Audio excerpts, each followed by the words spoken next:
Minha gente, em relação à questão de pseudepígrafos e apócrifos, acredito que aqui a gente já tem mais ou menos uma ideia, né, da diferença de um para o outro, porque a gente sabe que na coleção dos livros sagrados, a gente teve aqueles livros que foram rejeitados, porque eles não eram tidos como inspirados e eles também não reivindicaram a autoridade profética, por eles não serem respaldados pela liderança religiosa de então. Então, teve esses livros que assim, o pessoal consultava, mas eles não eram tidos como palavra do Senhor. E aí,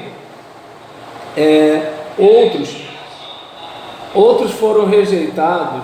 Não esquenta não, rapaz. Quem conheceu a Rádio Vitrola tem um pouco de dificuldade de se ajustar com as redes sociais. E aí, a respeito disso... Ele fala de mim. Quem? Deus fala dos outros? Ele fala que eu sou do outro. É porque ele acha que ele é jovem, não é isso? Tá certo.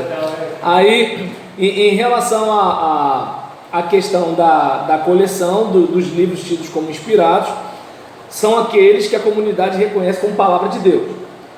E aí, tem aqueles outros que são rejeitados por todo mundo, como assim, isso aqui não é palavra de Deus, que é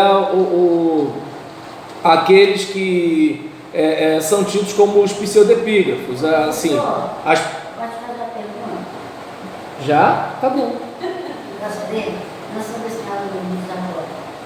A Igreja Católica aceita ele, não é?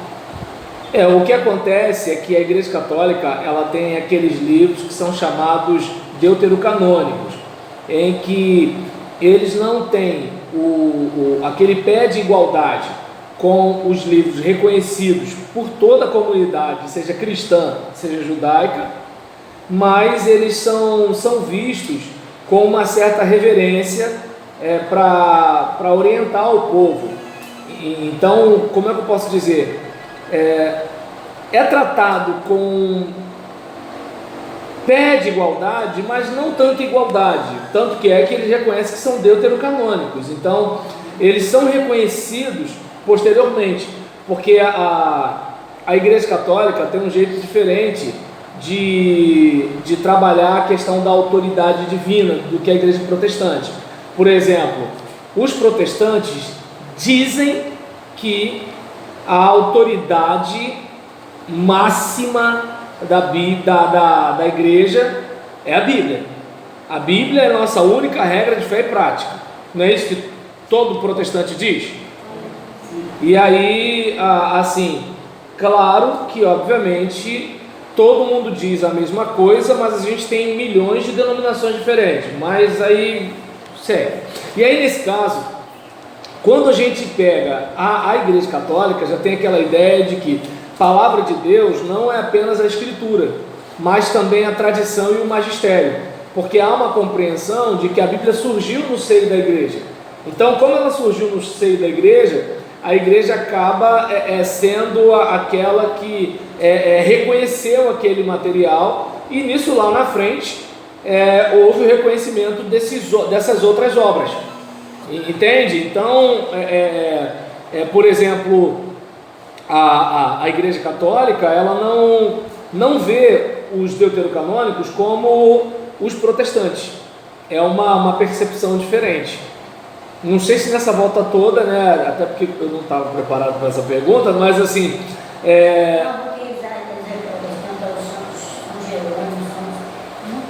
Não, a questão da canonização de pessoas, como eu disse, a igreja, ela tem como voz de Deus, como palavra de Deus, as escrituras, a tradição e o magistério. Então não é apenas a Bíblia que diz e pronto, acabou. Então existe o colegiado, eles se reúnem, existe a palavra do Papa, né? Aquilo que ele vai declarar. Existe a tradição da própria igreja, aquilo que a igreja constituiu ao longo dos anos. Então, tudo isso soma, tanto que a Assunção de Maria foi agora recentemente, 1900 e alguma coisa, agora eu não estou lembrando aqui, que foi afirmado o dogma da Assunção de Maria. Ou seja, até esse período não havia uma afirmação de que Maria tinha sido assunta aos céus. Entende? Agora, mais recentemente, isso aconteceu. Então, isso é diferente do nosso contexto. No nosso caso, o que a gente faz? A gente, por exemplo, vai à Escritura e interpreta ou reinterpreta o texto e justifica alguma coisa na nossa tradição. Geralmente é por aí. E agora, no caso da igreja, não. Da igreja católica, não. É aquela questão de assim, aí, não, escrevendo aqui na live. Então, em relação a isso, né, a igreja católica, já há a decisão da própria igreja. Então, a própria igreja toma decisões a respeito daquilo que é, aquilo que não vai ser. No caso da igreja protestante, há a seguinte, aquela ideia do sola scriptura, aquela ideia de que assim, é a Bíblia que diz, embora a gente perceba que há um peso na tradição de cada denominação, mas aí deixa quieto para a gente não, né, deixa isso para lá. Então, vindo para cá, quanto você tinha falado sobre a questão da canonização das pessoas. Para a igreja católica isso é tranquilo, porque a igreja vai e toma uma decisão sobre isso daí, e quando a igreja toma essa decisão, é como se assim, a partir de hoje fulano é São Fulano, e pronto, e agora vai ser, porque a igreja tomou essa decisão. A igreja tem esse poder de decisão, porque ela não fica presa apenas às escrituras, mas à tradição e ao magistério. Então, a liderança maior da igreja, o papado, pode chegar a estabelecer alguma coisa.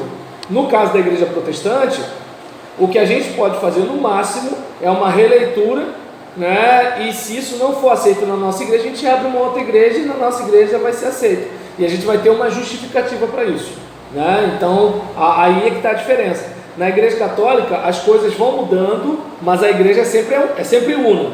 No ambiente protestante, se as coisas forem mudando, aí as igrejas são múltiplas. Aí vai surgindo outra, depois a outra, depois a outra, até que chegue a Roberlaniana dos últimos dias. Tá bom? Se vocês forem fundar uma igreja, bota meu nome.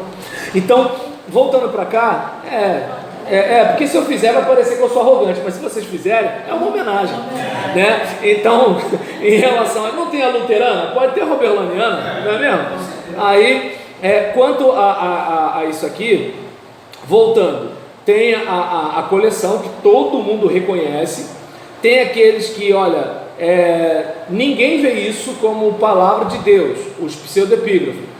Outros rejeitados por alguns, o antilegômena, né, o antilegomena. E outros foram aceitos por alguns, que são os apócrifos. Os apócrifos, sim, estão sendo vistos pela Igreja Católica, não os pseudepígrafos, certo? E aí... voltando para cá, a questão do primeiro livro, né, de Adão e de Eva. Espera aí só um instantinho.